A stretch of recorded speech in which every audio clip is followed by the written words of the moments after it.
আমরা বিল এমন ভাবে বাড়িয়েছি যে ও 7 জন্মেও এটি পরিশোধ করতে পারবে না। স্যার, এখানে আপনার বিল 5,40,000। কিছু না, আমাদের অভিনব স্যার এখানে আছে, উনি সবার বিল দেবেন। কিন্তু ওয়েটার অভিনবকে দেখে বিভ্রান্ত হয়ে গেল। তিনি ওর পোশাক দেখে ঠিকই বিচার করে ফেলেছিলেন। স্যার, অনুগ্রহ করে রিসেপশনে আসুন। সাবধানে দেখো যেন ও পালিয়ে না যায়। এখন সবাই ওয়েটারের দিকে তাকিয়ে রইল। অভিনব যদি বিল না দিতে পারে, রাজ আজ তার সব রাগ অনন্যার ওপরে বের করে দেবে। এই ভয়ে অনন্যা ঘামতে শুরু করলো। ওয়েটার যখন অভিনবের হাতে থাকা কার্ড নিল ও সোয়াইপ করলো, তার মুখের রং উঠে গেল। কি হয়েছে? অভিনবের কার্ডে কোনো ব্যালেন্স নেই, কোনো টাকা নেই? যদি তার কার্ডে টাকা না থাকে তাহলে বলো, ও সম্মানের কথা চিন্তা করো না। অনন্যার মুখে রং ঘুচে যাচ্ছিল, কারণ যদি অভিনব বিলে টাকা না দিতে পারে, রাজ আর ছেড়ে দেবে না। কি ব্যাপার, ওনার কাছে কি কোনো টাকা নেই? ওয়েটার কিছু বলতে পারার আগেই হঠাৎ Z+ সিকিউরিটি গার্ডরা হোটেলের প্রধান দরজায় এসে উপস্থিত হলো এবং সবাই তাদের দিকে আগ্রহী হয়ে তাকালো। মনে হচ্ছে কোনো সেলিব্রিটি এসেছে। ও ঈশ্বর, ওটা মিস্টার দিকপাল, আকরাম স্যারের বস। জানো, ওদের সাথে দেখা করতে বছরের পর বছর অপেক্ষা করতে হয়। যেখানে আমি ম্যানেজার হিসাবে কাজ করি, সেই কোম্পানিতে ও বিনিয়োগ করেছে। আজ আমার যেন ভগবানের দর্শন হলো। মিস্টার দিকপাল অভিনবকে চিনে ফেলল। তুমি এখানে কি করছো? মিস্টার দিকপাল অভিনবকে দেখলো এবং সবাই মনে করলো সে তাদের দিকেই তাকাচ্ছে। তখন রাজ এগিয়ে এলো। অভিনব মিস্টার দিকপালকে অগ্রাহ্য করে মেন গেটের দিকে হাঁটতে লাগলো। তখন মিস্টার দিকপাল হোটেল ম্যানেজারকে বলল, ম্যানেজার, ওর এবং বাকিদের বিল আমার অ্যাকাউন্টে ট্রান্সফার করে দিন। এটা বলে মিস্টার দিকপাল নিজ তার রুমে চলে গেল। 1 মিনিটে এত কিছু ঘটলো যে কেউই কিছু বুঝতে পারলো না। এই মিস্টার দিকপাল কি কিছু খেয়েছে নাকি? উনি অভিনবকে অন্য কারোর সঙ্গে গুলিয়ে ফেলেছেন। হেই অভিনব, মিস্টার দিকপাল টাকা দিয়েছে তো আমি বাজি জিতেছে। তুমি কোথায় যাচ্ছ? আর সেই যুক্তি অনুযায়ী অনন্যা এখন আমার। আর আজ রাতটা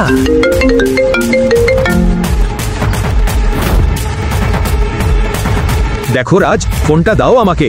তখন রাজ অভিনবকে বক্সিং এর বদলা নেওয়ার জন্য বলল, কোন বড় সুপারস্টারের কল এটা? বারবার বাজছে, ফোনটা রিসিভ করে দেখা যাক। দেখ, তোর সব রাগ আমার উপরে দেখা, কিন্তু ফোনটা ধরিস না। রাজ এটা চ্যালেঞ্জ হিসাবে নিয়ে ফোনটা ধরল। রাজ ফোনটা স্পিকার করে দিল এবং অন্য প্রান্ত থেকে একটা কণ্ঠ বলল, বস, আমরা আপনার লোকেশন পেয়ে গেছি, আমরা আপনাকে আনতে আসছি, কিছু গুরুত্বপূর্ণ আছে।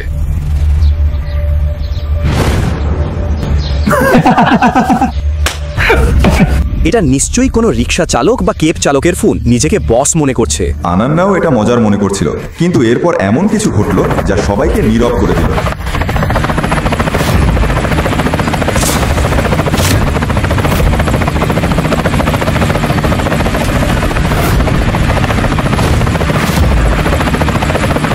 আরে, ওটা তো কোটি টাকার হেলিকপ্টার। অভিনবের ট্যাক্সি কোথায়? এরপর অভিনব ফোনে কিছু বলল আর হেলিকপ্টারটা উড়ে গেল সেখান থেকে। ঠিক সেই সময় একটা ট্যাক্সি এসে অভিনবের সামনে দাঁড়ালো।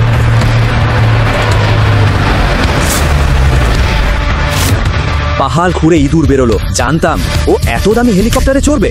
দেখো, ও ট্যাক্সি এসে গেছে। কিন্তু দুবাই থেকে বারবার ফোন আসা, এই দামি গাড়িগুলো আর হেলিকপ্টার সবকিছু একটা এমন গোপন সত্য ফাঁস করতে চলেছে যাতে আপনার গা শিউরে উঠবে। অভিনব তাড়াতাড়ি ট্যাক্সিতে উঠে চলে গেল। ঠিক তখনই রাজ আর বাকিদের মনে অভিনবকে নিয়ে সন্দেহ জাগলো। বন্ধুরা, কেউ জানে ও কোথায় গেল? নিজের বউকে খান্ডালাতে রেখে ও কার সঙ্গে দেখা করতে গেল?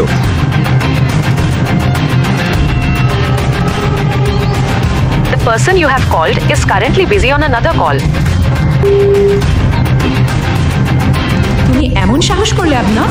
আমায় না বলে কোথায় গেলে?